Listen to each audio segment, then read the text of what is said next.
صرف در لغت معناهای زیادی داره.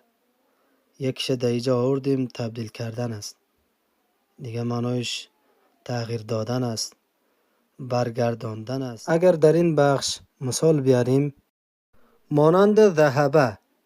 ذهبه را اگر تبدیل بکنیم به آینده، در اولش حرف یا را در اول ذهبه میاریم، ذل را حرکتش میاندازیم، سکون جور میشه و اخیر یذهب را آخرش که فتحه بود او را ضمه جور میکنیم. متوجه باشین، این سعی کنین ذهبه تبدیل خورد به یذهب. در لغت علم صرف ما خواندیم که تبدیل کردن، برگرداندن و تغییر دادن بود. نی ذهبه را سعی کنین تبدیل خورد به یذهب، تغییر خورد به یذهب. ذهب فعل ماضی بود، در اولش یا را آوردیم، اخیرش را ضمه جور کردیم، فعل مضارع جور شد.